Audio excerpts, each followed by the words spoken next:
కాళేశ్వరం పేరుతో కేసీఆర్ లక్షల కోట్లు దోచుకున్నారని ఫైర్ అయ్యారు ఎమ్మెల్యే వివేక్ వెంకటస్వామి. సింగరేణిని సర్వనాశనం చేశారని ఆగ్రహం వ్యక్తం చేశారు. రామగుండంలో మార్పు మొదలైందన్నారు ఎమ్మెల్యే మక్కాన్ సింగ్ రాజ్ ఠాకూర్. పెద్దపల్లి జిల్లా రామగుండం ఎన్టీపీసీ లేబర్ గేట్ దగ్గర కాంగ్రెస్ పార్టీ ఆధ్వర్యంలో గేట్ మీటింగ్ జరిగింది. ఈ కార్యక్రమంలో ఎమ్మెల్యేలు మక్కన్ సింగ్ రాజ్ ఠాకూర్, వివేక్ వెంకటస్వామి, కాంగ్రెస్ ఎంపీ అభ్యర్థి గడ్డం వంశీకృష్ణ, కాంగ్రెస్ శ్రేణులు, లేబర్ నేతలు పాల్గొన్నారు.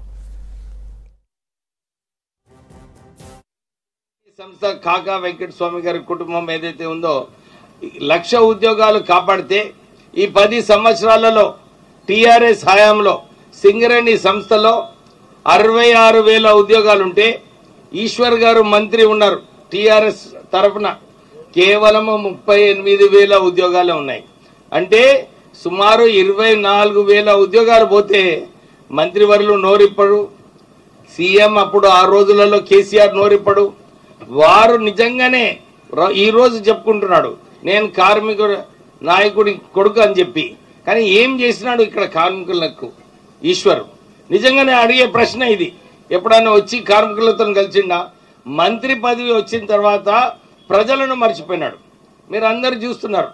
ఎప్పుడు కూడా మంత్రిగా ఉన్నప్పుడు అసలు ఈ ప్రాంతంలో పుట్టి పెరిగి ఈ ప్రాంతానికి మంచిగా అభివృద్ధి చేసే పరిస్థితుల్లో ఉండాలి, కానీ చేయలేదు. మీరు అందరు చూసినారు.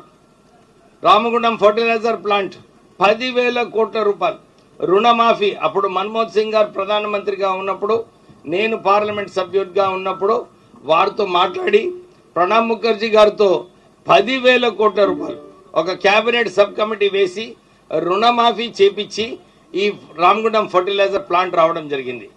అందరం కూడా కొట్లాడినాము, అరే స్థానికులకే ఉద్యోగాలు కల్పించాలని.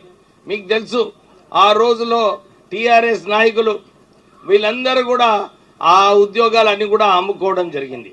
అంటే ఈ ప్రాంత ప్రజలకు టీఆర్ఎస్ పార్టీ నాయకులు, మంత్రులు, ఎమ్మెల్యేలు ఏమి పని చేయలేదు.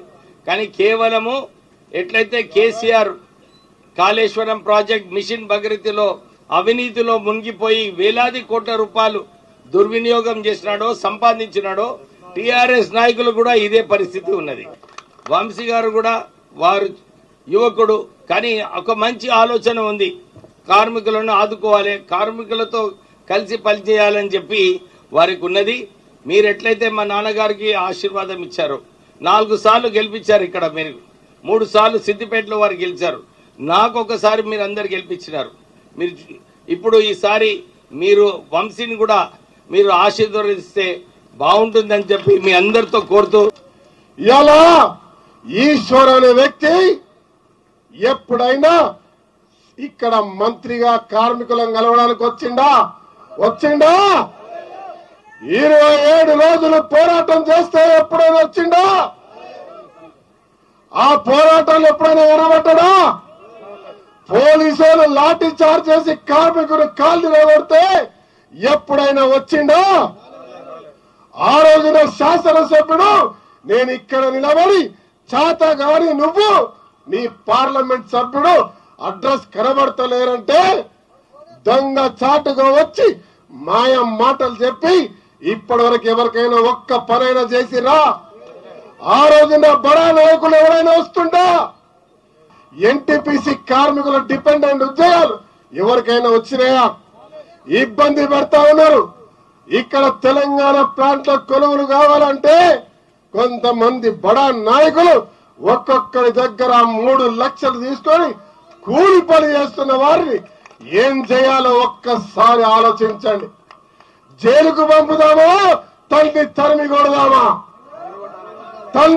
కొడదామా? జైలుకు పోదాం, పంపుదామా అంటున్నా. తప్పకుండా వారి పాపం పండింది. పార్లమెంట్ ఎన్నికల తర్వాత ఖచ్చితంగా తరిమి కొడదాం. మీరందరూ నాకు ఆశీర్వదిస్తే ఖచ్చితంగా నేను ఇక్కడ గవర్నమెంట్ సంస్థలు మీరు చూసినారు, గత 10 సంవత్సరాలు ఇక్కడ సంస్థలు తీసుకురాలేదు. ఇక్కడ ఉద్యోగాలు వస్తాయని చెప్పి, ఇంటింటికి ఒక ఉద్యోగం వస్తుందని చెప్పి ఏదైతే టీఆర్ఎస్ పార్టీ ఒక అబద్ధం చెప్పిందో, తెలంగాణ వస్తే మన జీవితాలు మారిపోతాయి, మన బతుకులు మారిపోతాయి అని చెప్పి ఏదైతే అబద్ధం చెప్పిండ్రో మీరందరూ ఈరోజు చూస్తున్నారు. 10 సంవత్సరాల తర్వాత కూడా మన యువకులు నిరుద్యోగులై మారి కూర్చున్నారు.